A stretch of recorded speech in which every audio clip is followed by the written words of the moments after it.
Hello everyone, চলে এসেছি share করতে তোমাদের সাথে আরও একটি নতুন মিনি ব্লগ। আজকের মিনি ব্লগটি শেয়ার করলাম ছাদ থেকে।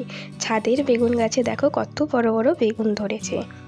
তোমাদের সাথে তো আগে শেয়ার করেইছিলাম যে শীতের প্রথম মা যে ফুল গাছগুলো নিয়ে এসেছিলো তার সাথে দুটো ছোট ছোট বেগুন গাছ নিয়ে এসেছিলো। আশা করি তোমরা সেটা দেখেছো। সেই ছোট ছোট বেগুন গাছগুলিতে দেখো আজকে কত বড় বড় বেগুন ধরেছে।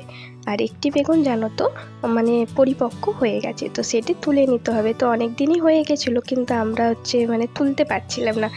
গাছের জিনিস তো তুলতে মায়া লাগছিল, মনে হচ্ছে আজ তুলবো কাল তুলবো এই করে করে আর তোলা হচ্ছিল না।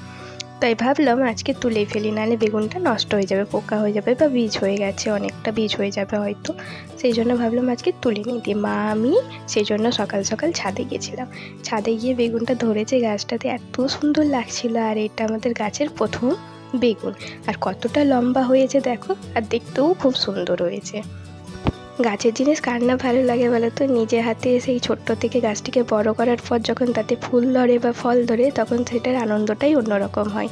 তো আমার মা সেই গাছটিকে অনেক যত্ন করেছিল, আর সেই তার ফল আজকে সে হাতে পেয়েছে। মা তো গাছটার পেছনে সেই ছোটো থেকে যত্ন করেছে, কিন্তু আমি তো সাইডেই ছিলাম। আমার যখন এতটা খুশি হচ্ছে, মায়ের তো অনেকই খুশি হচ্ছে। তো সেই গাছ থেকে সকাল সকাল যে বেগুনটা পেড়ে এনেছিলাম, কচি বেগুনটা ছিল, তো মা বললো চ সেটা দিয়ে আর কি করব, তো মুড়ি খাবার জন্য বা জল খাবার জন্য চল একটু বেগুনি বানানো যাক।